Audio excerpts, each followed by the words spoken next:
ನಮಸ್ತೆ ಮಿತ್ರರೇ. ಗೀ ರೋಸ್ಟ್ ಹೇಳಿದರೆ ಯಾರಿಗೆ ಇಷ್ಟ ಇಲ್ಲ? ಅದು ಉಡುಪಿ ಕುಂದಾಪುರದ ಗೀ ರೋಸ್ಟ್ ವರ್ಲ್ಡ್ ಫೇಮಸ್. ಹಾಗಿರುವಾಗ ಇವತ್ತು ನನ್ನ ಅಡಿಗೆ ಮನೆಯಲ್ಲಿ ಒಂದು ರುಚಿಕರವಾದ ಗೀ ರೋಸ್ಟನ್ನು ಹೇಗೆ ಮಾಡುವುದೆಂದು ತೋರಿಸ್ಕೊಟ್ಟಿದ್ದೇನೆ. ನಾನೇ ಮಾಡಿದಂತಹ ಪೌಡರನ್ನು ಬಳಸಿ ಮಾಡಿದ್ದೇನೆ. ಪೌಡರ್ ಹೇಗೆ ಮಾಡುವುದೆಂದು ಡಿಸ್ಕ್ರಿಪ್ಷನ್ ಬಾಕ್ಸಲ್ಲಿ ಕೊಟ್ಟಿದ್ದೇನೆ. ದಯವಿಟ್ಟು ಅದನ್ನು ಚೆಕ್ ಮಾಡಿ ಇದನ್ನು ಮಾಡಿ ಅಂತ ಹೇಳುತ್ತಾ, ಯಾರೆಲ್ಲ ನನ್ನ ಚಾನಲನ್ನು ನೋಡ್ತಿದ್ದೀರಿ, ಯಾರೆಲ್ಲ ಇನ್ನೂ ಸಬ್ಸ್ಕ್ರೈಬ್ ಮಾಡಿಲ್ಲ ದಯವಿಟ್ಟು ಸಬ್ಸ್ಕ್ರೈಬ್ ಮಾಡಿ ಸಪೋರ್ಟ್ ಮಾಡಿ ಅಂತ ಹೇಳುತ್ತಾ, ಬನ್ನಿ ಈ ರುಚಿಕರವಾದ ಮಂಗಳೂರು ಶೈಲಿಯ ಗೀ ರೋಸ್ಟನ್ನು ಹೇಗೆ ಮಾಡುವುದೆಂದು ನೋಡೋಣ. ನಮಸ್ತೆ ಮಿತ್ರರೇ, ಇವತ್ತು ಈ ಚಿಕನ್ ಅನ್ನು ಬಳಸಿ ನಾವು ಗೀ ರೋಸ್ಟ್ ಮಾಡೋಣ. ಈಗ ಇದಕ್ಕೆ ಸ್ವಲ್ಪ ಇಂಗ್ರೀಡಿಯೆಂಟ್ಸ್ ಬೇಕಾಗುವುದು ಮತ್ತು ಕ್ವಿಕ್ ಆಗಿ ಮಾಡುವಂತಹದ್ದು. ಈ ಪೌಡರ್ ಅನ್ನು ಮಾಡಿಟ್ಟುಕೊಂಡ್ರೆ ಸಾಕು. ನಾವು ಒಂದು ಮ್ಯಾರಿನೇಟ್ ಮಾಡಲಿಕ್ಕೆ ಮಾತ್ರ ಒಂದು ಹಾಫ್ ಆನ್ ಅವರ್ ಬೇಕಲ್ಲದೆ, ಮತ್ತೆ 10-15 ನಿಮಿಷದೊಳಗೆ ಈ ಒಂದು ಕೆಲಸ ಆಗ್ತದೆ. ಇದಕ್ಕೆ ಬೇಕಾಗುವ ಸಾಮಗ್ರಿಗಳು: ಒಂದು ಅರ್ಧ ಕೆಜಿಯಷ್ಟು ನಾನು ಚಿಕನ್ ಅನ್ನು ತೆಗೆದುಕೊಂಡಿದ್ದೇನೆ. 1 ಸ್ಪೂನಿನಷ್ಟು ಜಿಂಜರ್ ಗಾರ್ಲಿಕ್ ಪೇಸ್ಟ್, ನಾವೇ ಮನೆಯಲ್ಲಿ ಮಾಡಿದಂತಹದ್ದು. ಈ ಪೌಡರ್ಸ್ ಹಾಗೆ ಚಿಕನ್ ಗೀ ರೋಸ್ಟ್ ಪೌಡರ್ ಅನ್ನು ನಾವು ಮನೆಯಲ್ಲೇ ಮಾಡಿದ್ದು. ಇದನ್ನು ಡಿಸ್ಕ್ರಿಪ್ಷನ್ ಬಾಕ್ಸ್ ಅಲ್ಲಿ ನಾನು ಹಾಕ್ತೇನೆ, ಏನೆಲ್ಲ ಸಾಮಗ್ರಿಗಳನ್ನು ಹಾಕಿ ನಾನು ಈ ಪೌಡರ್ ಅನ್ನು ಮಾಡಿದ್ದೇನೆ ಹೇಳಿ. ಒಂದು ಸಣ್ಣ ತುಂಡು ಲಿಂಬೆ ಹುಳಿ ಬೇಕು. ಒಂದು ಸಣ್ಣ ಲಿಂಬೆ, ಹಾಫ್ ಲಿಂಬೆ ಸಾಕು, ಅಥವಾ ಒಂದು ಸಣ್ಣದಾದ್ರೆ 1 ಲಿಂಬೆ ಹಣ್ಣು. ಮೇನ್ ಆಗಿ ಇರಬೇಕಿರೋದು ಗೀ ರೋಸ್ಟ್ ಹೇಳಿದ ಕೂಡಲೇ ಗೀ ಬೇಕಾಗ್ತದೆ. ನಮ್ಗೊಂದು 6 ಚಮಚಗಳಷ್ಟಾದ್ರೂ ಗೀ ಬೇಕು. ಮತ್ತೆ ಒಂದು 2 ಈ ಸ್ಪೂನಿನಲ್ಲಿ 2 ಸ್ಪೂನ್ನಷ್ಟು ನಮಗೆ ಮೊಸರು, ಗಟ್ಟಿ ಮೊಸರು ಬೇಕು. ಈಗ ಮೊದಲಿಗೆ ನಾವು ಏನ್ ಮಾಡೋದು ಹೇಳಿದ್ರೆ, ಈ ಒಂದು ಚಿಕನ್ ಅನ್ನು ನಾವು ಕಟ್ ಮಾಡ್ಕೊಳ್ಳೋಣ. ಚಿಕನ್ ಅನ್ನು ನಾನು ಕಟ್ ಮಾಡಿ ತೊಳೆದು ತರ್ತೇನೆ. ಹೇಗೆ ಕಟ್ ಮಾಡ್ತೇನೆ ಹೇಳಿದರೆ, ಸಣ್ಣ ಹದಾದ ಪೀಸ್ಗಳನ್ನಾಗಿ ನಾವು ಮಾಡ್ಕೊಳ್ಬೇಕು. ಮತ್ತೆ ಚೆನ್ನಾಗಿ ತೊಳಿಬೇಕು ಇದನ್ನು. ನೋಡಿ, ದೊಡ್ಡ ಪೀಸ್ ಮಾಡೋದು ಬೇಡ, ಹದಾ ಪೀಸ್ಗಳಾಗಿ ಮಾಡುವ. ಇದು ನಂದು ಬೋನ್ಲೆಸ್ ಚಿಕನ್.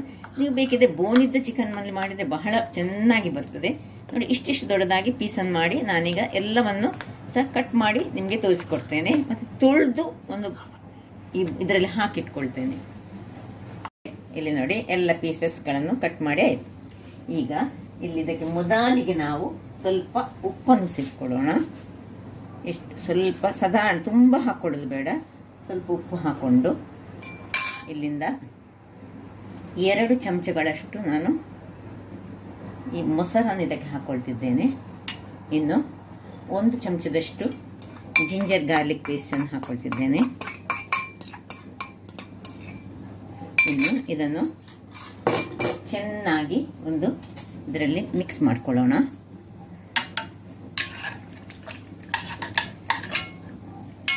ಸ್ವಲ್ಪ ಹಳದಿ ಪೌಡರ್ ಅನ್ನು ಹಾಕೊಳ್ಳೋಣ. ಇದಕ್ಕೆ ಒಂದು ಪಿಂಚ್ ಆಫ್ ಹಳದಿ ಪೌಡರ್, ತುಂಬಾ ಹಾಕೊಳ್ಳಬೇಡ, ಸ್ವಲ್ಪ ಜಸ್ಟ್ ಒಂದು ಯಾವುದೇ ಒಂದು ಸ್ಮೆಲ್ ಇರಬಾರ್ದು ಹೇಳಿ ನಾವು ಹಾಕೊಂಡು ಇದನ್ನು ಅರ್ಧ ಗಂಟೆಗಳ ಕಾಲ ಈಗ ನಾನು ಏನ್ ಮಾಡ್ತೇನೆ ಹೇಳಿದ್ರೆ, ಈ ಮ್ಯಾರಿನೇಟ್ ಆಗ್ಲಿಕ್ಕೆ ಬಿಡ್ತೇನೆ. ಆಮೇಲೆ ನಾವು ಮಾಡ್ಕೊಳ್ಬೇಕು. ಮತ್ತೆ ಸುಲಭ ಇಷ್ಟು ಮಾಡಿಕೊಂಡ್ರೆ ಆಯ್ತು. ವೀಕ್ಷಕರೇ, ಇಲ್ಲಿ ನೋಡಿ, ಅರ್ಧ ಗಂಟೆ ಕಳೆಯಿತು. ಈಗ ನಾವು ಒಂದು ಕೆಲಸ ಮಾಡೋಣ. ಇದಕ್ಕೆ ಈ ಒಂದು ಪೌಡರ್ನಿಂದ 1 ಸ್ಪೂನಿನಷ್ಟು ಇದನ್ನು ಇದಕ್ಕೆ ಹಾಕೊಳ್ತಿದ್ದೇನೆ. ಮತ್ತೆ ಸ್ವಲ್ಪ ಲಿಂಬೆಯ ರಸ, ಇದು ಆಪ್ಷನಲ್, ಬೇಕಿದ್ರೆ ಹಾಕೊಳ್ಬಹುದು, ಬೇಡದಿದ್ರೆ ಬಿಡ್ಬೋದು. ಯಾಕೆ ಹೇಳಿದ್ರೆ, ನಾವು ಬೇರೆ ಇನ್ನು ಇಲ್ಲಿ ಹುಳಿಯ ನೀರನ್ನು ಸಣ್ಣ ನೋಡಿ, ಇಷ್ಟೇ ಸಣ್ಣ ಒಂದು ಲಿಂಬೆ ಗಾತ್ರದಿಂದ ಸಣ್ಣದನ್ನು ನೀರು ಮಾಡಿಟ್ಕೊಂಡಿದ್ದೇನೆ ನಾನು. ಇದೀಗ ಬೇಕು. ಈಗ ಇದನ್ನು ಸ್ವಲ್ಪ ಅರ್ಧ ಗಂಟೆಯ ನಂತರ ನಾನೀಗ ಇದಕ್ಕೆ ನಾನು ಮಾಡಿದಂತಹ ಮಸಾಲೆಯನ್ನು ಹಾಕೊಂಡು ಸ್ವಲ್ಪ ಹೀಗೆ ತಿರುಗಿಸಿ, ಲಿಂಬು ಇದೊಂದು ಅರ್ಧ ಸ್ಪೂನ್ನಷ್ಟು ನೀರನ್ನು ಹಾಕೊಂಡೆ, ಲಿಂಬು ನೀರು.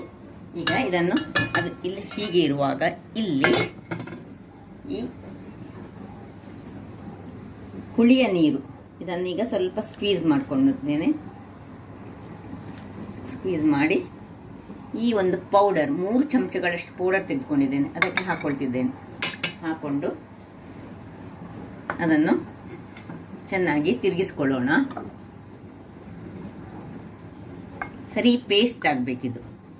ಅಥವಾ ನೀವು ನಾನು ಇದು ಪೌಡರ್ ಮಾಡಿಟ್ಟುಕೊಂಡು ತಂದದಂಥದ್ದು. ನಾನು ಏನು ಮಾಡಬೇಕು ಹೇಳಿದರೆ, ಪೌಡರ್ ಮಾಡುವಾಗ ಹುಳಿಯ ನೀರಿನೊಟ್ಟಿಗೆ ಮಾಡಿದರೆ ಸಹ ಆಗ್ತದೆ ನೋಡಿ.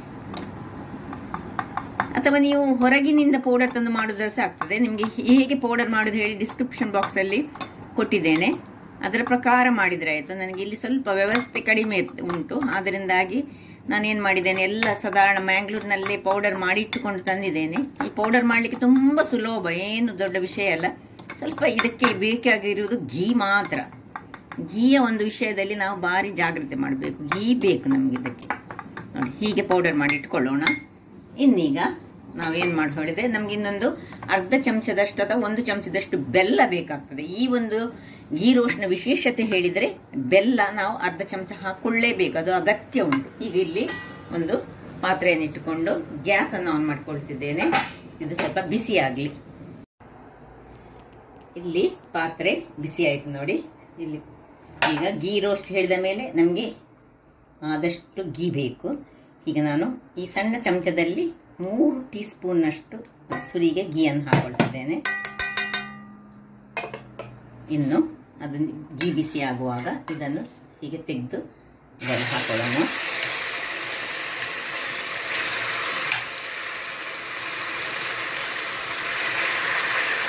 ಸ್ವಲ್ಪ ಉರಿಗೆ ಸಣ್ಣದರಲ್ಲಿ ಇರಲಿ. ಮತ್ತೆ ಈಗ ದೋರು ಉರಿಯಲ್ಲಿ ನಾವು ಬೇಯಿಸ್ಲಿಕ್ಕುಂಟು. ಇದನ್ನು ಎಲ್ಲವನ್ನು ಹಾಕ್ಕೊಳ್ತೇನೆ. ಅದಕ್ಕೆ ಎಲ್ಲವನ್ನು ಹಾಕೊಂಡಾಯಿತು ನೋಡಿ. ಈಗ ಉರಿ ದೊಡ್ಡದು ಬೇಕು ನಮಗೆ. ಆದಷ್ಟು ಹೈ ಫ್ಲೇಮಲ್ಲಿ ನಾವಿದನ್ನು ಚೆನ್ನಾಗಿ ಫ್ರೈ ಮಾಡ್ಕೊಳ್ಳೋಣ. ಒಂದು 5 ನಿಮಿಷಗಳ ಕಾಲ ಆದರೂ ಹೀಗೆ ಒಳ್ಳೆ ಫ್ರೈ ಮಾಡ್ಕೊಳ್ಬೇಕಂದ್ರೆ ಅದು ಕುಕ್ ಆಗಬೇಕು. ತುಪ್ಪದಲ್ಲೇ ಒಳ್ಳೆ ಕುಕ್ ಆಗಬೇಕು ನೋಡಿ. ಹೀಗೆ ಚೆನ್ನಾಗಿ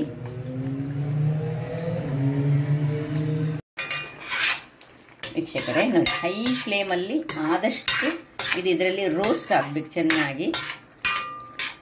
5 ನಿಮಿಷಗಳ ಕಾಲ ನಾವು ಹೀಗೆ ಇದನ್ನು ಬೇಯಿಸಿಕೊಳ್ಬೇಕು. ಸರಿ ಬೆಂದುಕೊಳ್ಳಿ. ಈಗ ಓಪನ್ ಆಗಿ ನಾವು ಬೇಯಿಸ್ಕೊಳ್ಳೋಣ. ಮತ್ತೆ ಒಂದು ಸ್ವಲ್ಪ 2 ನಿಮಿಷದಲ್ಲಿ ಇದಕ್ಕೆ ಮುಚ್ಚೋಣ. ವೀಕ್ಷಕರೇ 2 ನಿಮಿಷಗಳ ಬಳಿಕ ನೋಡಿ, ಚಿಕನ್ ಸಾಧಾರಣ ಬೆಂದಿದೆ. ಇದು ಇನ್ನು ಸಹ ಫುಲ್ ಬೇಯಬೇಕು.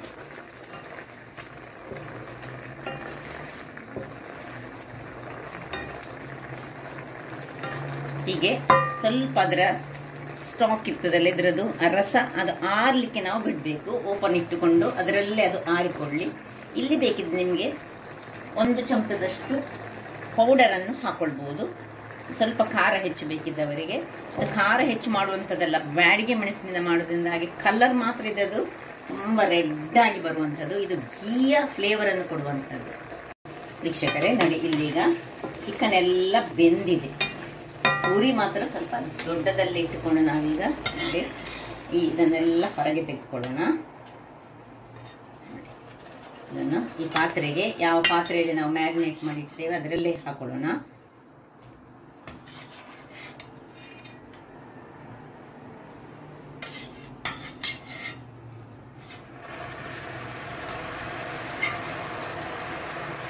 ಇನ್ನು ದೊಡ್ಡ ಉರಿಯಲ್ಲಿ ಇದನ್ನು ಒಳ್ಳೆ ಆವಿ ಆಗಲ್ ತನಕ ಬಿಟ್ಕೊಳ್ಬೇಕು. ಸರಿ, ಇದು ಈಗ ಇದರಲ್ಲಿ ಡ್ರೈ ಆಗಬೇಕು. ಹೀಗೆ ಡ್ರೈ ಆಗುವಾಗ ನಾವೇನು ಮಾಡಬೇಕು ಹೇಳಿದರೆ ನೋಡಿ, ಈ ರೀತಿಯಾಗಿ ಡ್ರೈ ಆಗಬೇಕು. ಈಗ ಸ್ವಲ್ಪ ಕರಿಬೇವಿನ ಸೊಪ್ಪನ್ನು ಹೀಗೆ ಸಣ್ಣ ಫ್ಲೇವರಿಗೆ ಇದು ಹಾಕಿದರೆ ಬಹಳ ಚೆನ್ನಾಗಿ ಬರ್ತದೆ. ಹೀಗೆ ನೋಡಿ, ಈಗ 1 ಚಮಚದಷ್ಟು ತುಪ್ಪವನ್ನು ಪುನಃ ಹಾಕೊಳ್ತಿದ್ದೆ. ನಿಮ್ಗೆ ಗೊತ್ತಿರೋ ಹಾಗೆ ನೋಡಿ, ಇದು ತುಪ್ಪ 1 ಚಮಚ ತುಪ್ಪ ಹಾಕಿ ಈಗ ಪುನಃ ತಿರುಗಿಸ್ಕೊಳ್ತೇನೆ. ಈ ರೀತಿ ಬರುವಾಗ ಈ ನಾವು ಮಿಕ್ಸ್ ಮಾಡಿದಂತಹ ಹುಳಿ ನೀರಿನಲ್ಲಿ ಮಿಕ್ಸ್ ಮಾಡಿದಂತಹ ನಮ್ಮ ಪೌಡರನ್ನು ನಾವು ಇದಕ್ಕೆ ಸೇರಿಸ್ಕೊಳ್ತೇವೆ. ಎಲ್ಲವನ್ನು ಇದರೊಳಗೆ ಹಾಕೊಳ್ಳೋಣ. ಇದಕ್ಕೆ ಸ್ವಲ್ಪ ನೀರನ್ನು ಹಾಕೊಂಡು ಚೂರುಗಳಷ್ಟು ನೀರನ್ನು ಹಾಕೊಳ್ಳೋಣ. ನೋಡಿ, ಹೆಚ್ಚು ನೀರು ಹಾಕೊಳ್ಳೋದು ಬೇಡ. ಈಗ ಉರಿ ಸ್ವಲ್ಪ ಸಣ್ಣದು ಮಾಡ್ಕೊಳ್ತಿದ್ದೇನೆ ನಾನು ನೋಡಿ.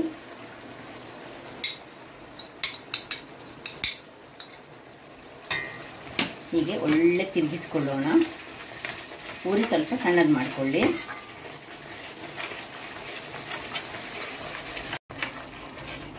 ನೋಡಿ, ಹೀಗೆ 5 ನಿಮಿಷಗಳ ಕಾಲ ಇದರೆಲ್ಲ ಇದು ಈ ತುಪ್ಪದಲ್ಲಿ ಮಾಡಬೇಕು. ಇನ್ನು ಪುನಃ 1 ಚಮಚದಷ್ಟು ತುಪ್ಪವನ್ನು ಇದಕ್ಕೆ ಹಾಕೊಳ್ತಿದ್ದೇನೆ.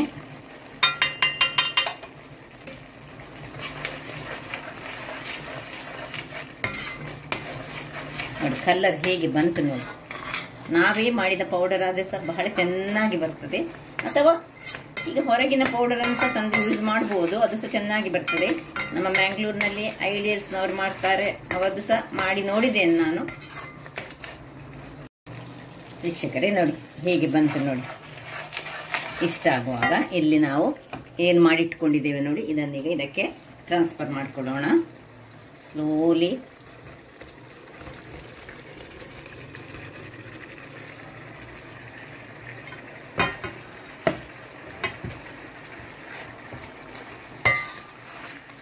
ನಿಧಾನಕ್ಕೆ ಮಿಕ್ಸ್ ಮಾಡಿಕೊಳ್ಳೋಣ. ಈಗ ಇದಕ್ಕೆ ನಾವು ಈ ಒಂದು ಸೌಟನ್ನು ಯೂಸ್ ಮಾಡ್ಕೊಳ್ತೇನೆ ನಾನು.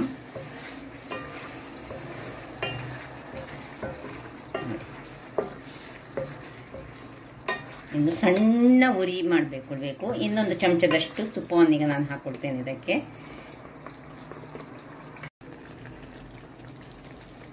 ಇಲ್ಲಿ ಒಟ್ಟು ಆಯ್ತು, ಇದು ಕೊನೆಯ ಚಮಚದ ತುಪ್ಪ. ಒಟ್ಟು ನಾನು ಈ ಸ್ಪೂನಲ್ಲಿ 6 ಚಮಚದಷ್ಟು ತುಪ್ಪವನ್ನು ಯೂಸ್ ಮಾಡಿಕೊಂಡಿದ್ದೇನೆ. ಚೆನ್ನಾಗಿ ಹೀಗೆ ತಿರುಗಿಸಿಕೊಂಡು, ಈಗ ಉರಿ ದೊಡ್ಡದು ಬೇಕು ನೋಡಿ. ಆ ತುಪ್ಪದ ಘಮ ಘಮ ಹೇಗೆ ಬರ್ತದೆ ಹೇಳಿದರೆ, ನೀವು ಬೇಕಿದ್ರೆ ಹೀಗೆ ಸಹ ಇದನ್ನು ಯೂಸ್ ಮಾಡ್ಕೊಳ್ಬೋದು. ಇಲ್ಲೀಗ ಉಪ್ಪನ್ನು ಸ್ವಲ್ಪ ಚೆಕ್ ಮಾಡಿಕೊಳ್ಳಿ. ಉಪ್ಪು ಕಡಿಮೆ ಉಂಟು ನಾನು ಆಗ ಹಾಕಿದ್ದು ಉಪ್ಪು ಕಡಿಮೆ ಉಂಟು. ಸ್ವಲ್ಪ ಉಪ್ಪನ್ನು ಹಾಕೊಳ್ತಿದ್ದೇನೆ. ಇನ್ನು 1 ಚಮಚ ಅಂದರೆ ಸಣ್ಣ ಚಮಚ ಟೀ ಸ್ಪೂನಲ್ಲಿ 2 ಟೀ ಸ್ಪೂನ್ ಅಷ್ಟು ಬೆಲ್ಲ ಅಥವಾ ಸಕ್ಕರೆ ಹಾಕೊಳ್ಬೋದು ನೀವು ಬೇಕಿದ್ರೆ. ಇದು ಇದರದೊಂದು ವಿಶೇಷತೆ, ಈ ಒಂದು ಗೀ ರೋಸ್ಟ್ ಇದ್ದು. ಆ ಗೀ ಒಟ್ಟಿಗೆ ಆ ಬೆಲ್ಲ ಸೇರಿದಾಗ ಅದಕ್ಕೊಂದು ಟೇಸ್ಟ್, ಒಂದು ಅದ್ಭುತವಾದ ಟೇಸ್ಟ್ ಅನ್ನೋದು ಕೊಡ್ತದೆ. ಈಗ ಸರಿಯಾಗಿ ಇನ್ನು ಸ್ವಲ್ಪ ಅದು ಡ್ರೈ ಆಗಬೇಕು. ಸ್ವಲ್ಪ ನಿಧಾನಕ್ಕೆ ಕಟ್ ಮಾಡಿ ಇದು ತಿರುಗಿಸ್ಕೊಳ್ಬೇಕು. ನೋಡಿ ಹೇಗೆ ಬಂತು ನೋಡಿ. ನಾನು ಅದಕ್ಕೆ ದೊಡ್ಡ ಪಾತ್ರೆಯನ್ನು ತೆಗೆದುಕೊಂಡದ್ದು. ಇದು ಮಾಡಲಿಕ್ಕೆ ಸ್ವಲ್ಪ ದೊಡ್ಡ ಪಾತ್ರೆ ಯೂಸ್ ಮಾಡಿದರೆ ಬಹಳ ಒಳ್ಳೆಯದು. ಕೆಲವರು ಈ ನಾನ್ ಸ್ಟಿಕ್ ಅಂತ ತೆಗೆದುಕೊಳ್ತಾರೆ. ನಾನ್ ಸ್ಟಿಕ್ಗಿಂತ ಈ ಕಬ್ಬಿಣದ ಪಾತ್ರೆ ಆದರೆ ಇನ್ನೂ ಸಹ ಬಹಳ ಚೆನ್ನಾಗಿ ಬರ್ತದೆ. ನೋಡಿ, ಸ್ವಲ್ಪ ನಿಧಾನಕ್ಕೆ ಹೀಗೆ ತಿರುಗಿಸಿಕೊಂಡು ಒಂದು 10 ನಿಮಿಷ ಒಟ್ಟು ಕುಕಿಂಗ್ ಪ್ರೊಸೆಸ್ 15 ಮಿನಿಟ್ಸ್ ಇದಕ್ಕೆ. ವೀಕ್ಷಕರೇ ನೋಡಿ ಹೇಗೆ ತುಪ್ಪ ಸೈಡ್ಸಲ್ಲಿ ಬಿಡ್ತಾ ಬಂತಾ ಉಂಟು. ಆಯ್ತು, ಇದು ರೆಡಿ ಆಯಿತು. ಪರಿಮಳ ಒಂದು, ಈ ನನ್ನ ಪರಿಮಳ ಅಡಿಗೆ ಮನೆಯ ಇಡೀ ಸುತ್ತ ತುಂಬಿಕೊಂಡಿದೆ. ಹೊರಗಿನಿಂದವೇ ನನ್ನ ಮೊಮ್ಮಗ ಬರುವಾಗ ಹೇಳ್ತಾನೆ, ಓ ಇಂಡಿಯನ್ ಫುಡ್ ಓಮೈಸ್ ರೆಡಿ ಮಾಡ್ತಾ ಇದ್ದಾರೆ ಅಂತ. ಈಗ ಇದನ್ನು ಆಫ್ ಮಾಡ್ಕೊಳ್ತಿದ್ದೇನೆ. ಕೊನೆಯದಾಗಿ ನಮ್ಮದು ಲಾಸ್ಟಿಗೆ ಹಾಕುವಂತಹದ್ದು ಈ ಕೊತ್ತಂಬರಿ, ಕರಿಬೇವಿನ ಸೊಪ್ಪು. ಈ ಮಂಗಳೂರು ಶೈಲಿ ಅಂದರೆ ಇದು ಕುಂದಾಪುರದಲ್ಲಿ ಸುರಿಗೆ ಇಂಟ್ರೊಡ್ಯೂಸ್ ಆದದಂತೆ ಬಹಳ ಚೆನ್ನಾಗಿ ಬರ್ತದೆ ನೋಡಿ. ಹೇಗೆ ಬಂತು ನೋಡಿ. ಕೊನೆಯದಾಗಿ ಈ ಕರಿಬೇವಿನ ಸೊಪ್ಪು ಕೊನೆಯ ಒಂದು ಹಾಕೋದು. ಗ್ಯಾಸನ್ನು ಆಫ್ ಮಾಡ್ಕೊಳ್ತಿದ್ದೇನೆ ನೋಡಿ. ರೆಡಿ ಆಯಿತು. ನನ್ನ ಮೊಮ್ಮಗ ನನ್ನ ಮಗಳ ಮಗನನ್ನು ಕರ್ಕೊಂಡು ಬರಲಿಕ್ಕೆ ಹೋಗಿದ್ದವ ಲಿಫ್ಟಲ್ಲಿ ಬರುವಾಗ ಹೇಳ್ತಿದ್ದಾನೆ, ಹೊರಗಿನಿಂದ ಕೇಳ್ತಾ ಉಂಟು, ಇಂಡಿಯನ್ ಫುಡ್ ಏನಾ ಆಗ್ತಾ ಉಂಟಂತ. ನೋಡಿ ಈಗ ಸರ್ವ್ ಮಾಡೋಣ. ನೋಡಿ ಹೇಗೆ ಬಂದಿದೆ ನೋಡಿ.